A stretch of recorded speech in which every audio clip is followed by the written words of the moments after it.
Dear student, इस video में हम लोग प्रश्नावली 1.1 का क्वेश्चन नंबर 4 सॉल्व करेंगे। ठीक है, इसके पहले वाले वीडियो में क्वेश्चन नंबर 3 सॉल्व कर चुके हैं। ठीक है, तो आइए देखते हैं क्वेश्चन नंबर 4 क्या कह रहा है।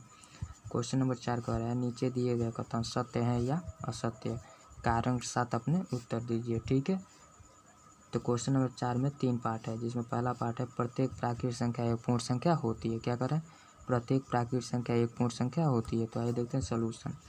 यह कथन क्या हो जाएगा, सत्य हो जाएगा। क्यों, क्योंकि पूर्ण संख्याओं के संग्रह में सभी प्राकृतिक संख्या होती हैं। ठीक है, क्वेश्चन नंबर 4 का दूसरा भाग, प्रत्येक पूर्णांक एक पूर्ण संख्या होती है। क्या करा, प्रत्येक पूर्णांक एक पूर्ण संख्या होती है। ठीक है, आइए देखते हैं सोल्यूशन। सोल्यूशन में लिख देंगे यह कथन असत्य है। क्यों, क्योंकि -1, -2, -3 आदि पूर्णांक है, लेकिन पूर्ण संख्या नहीं है। ठीक है, पूर्ण संख्या में ऋणात्मक संख्या नहीं आती हैं। ठीक है, इसलिए कथन क्या हो जाएगा, असत्य हो जाएगा। ठीक है, क्वेश्चन नंबर 4 का तीसरा भाग, प्रत्येक परिमेय संख्या एक पूर्ण संख्या होती है। ठीक है, तो यह भी आइए देखते हैं सोल्यूशन। यह भी कथन क्या हो जाएगा, असत्य हो जाएगा। क्यों, क्योंकि 2/5, 3/2 आदि परिमेय संख्या है, लेकिन पूर्ण संख्या नहीं है, क्योंकि पूर्ण संख्या में भिन्न संख्या नहीं आती हैं। ठीक है, तो हमारे यहीं पर प्रश्नावली 1.1 समाप्त हो जाता है। ठीक है, हम लोग परिमेय संख्या क्या होती हैं पढ़ चुके हैं। ठीक है,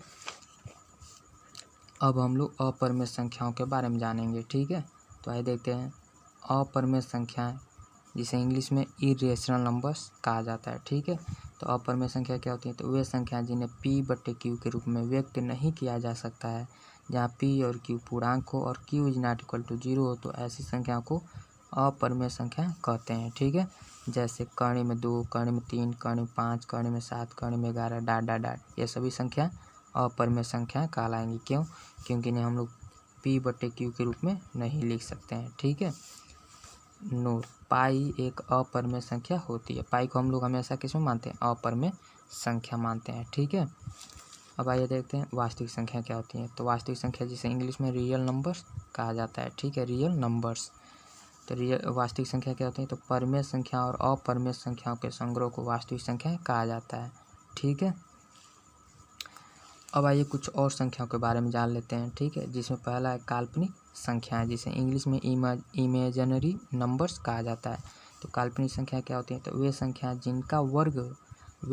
जिनका वर्ग एक ऋणात्मक संख्या हो, तो ऐसी संख्याओं को काल्पनिक संख्या कहते हैं।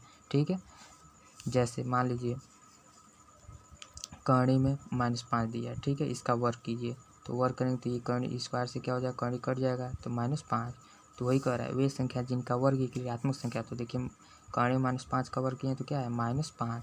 तो ठीक है, तो कर्ण में -5 को हम लोग क्या कहेंगे, काल्पनिक संख्या कहेंगे। ठीक है, ऐसे ही मान लीजिए कर्ण में -7 दिया, तो इसका वर्ग करेंगे तो स्क्वायर से कर्ण क्या हो जाएगा, कट जाएगा, तो क्या बचेगा, -7। तो यह भी कर्ण में -7 क्या कहलाएगा, काल्पनिक संख्याएं कहलाएगा। ठीक है, जैसे कर्ण में -2, कर्ण में -3, कर्ण में -5 डॉट डॉट डॉट, ये सभी संख्या कौन संख्या है, काल्पनिक संख्याएं कहलाएंगी। ठीक है,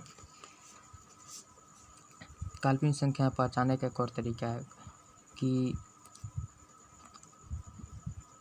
कर्ण में क्या लिखा हो, माइनस और माइनस के साथ कोई अंक हो। ठीक है, जैसे मान लीजिए कर्ण में लिखा है, कर्ण में -3 लिखा है। ठीक है, कर्ण में -5 लिखा है, तो ये सभी संख्या क्या है, काल्पनिक संख्या है। ठीक है,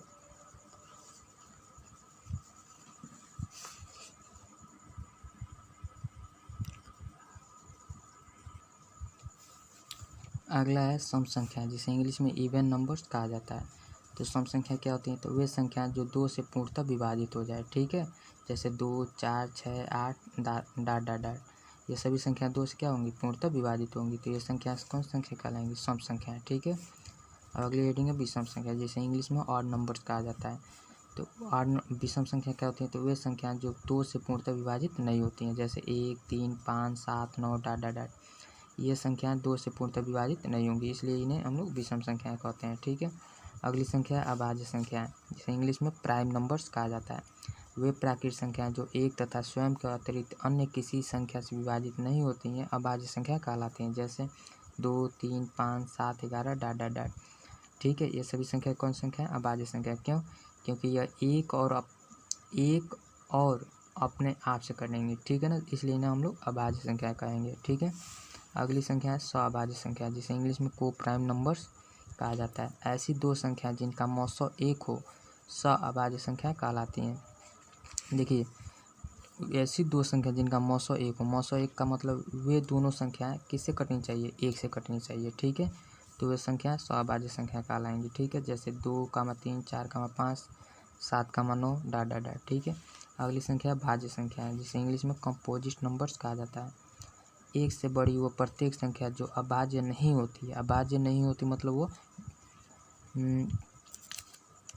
वे एक मतलब दो से अधिक उनके गुणनखंड होने चाहिए, ठीक है। भाज्य संख्या या संयुग्म संख्या कहलाती हैं, ठीक है। एक बार और देखिए, एक से बड़ी वो प्रत्येक संख्या जो अभाज्य नहीं होती, अभाज्य मतलब वह उनके दो से अधिक गुणनखंड हो, ठीक है, तो वे संख्या भाज्य संख्या कहलाएंगी, ठीक है। जैसे 4, 6, 8, 9, 10, 12 डॉट डॉट डॉट, ठीक है। नोट, 2 एक ऐसी संख्या है जो सम और अभाज्य दोनों संख्या है। दूसरा नोट, 4 सबसे छोटी भाज्य संख्या होती है, ठीक है। तो इस वीडियो में हम लोग संख्याओं के बारे में पढ़ चुके हैं, ठीक है। अब अगले वीडियो में हम लोग पर्सनल 1.2 सॉल्व करेंगे, ठीक है।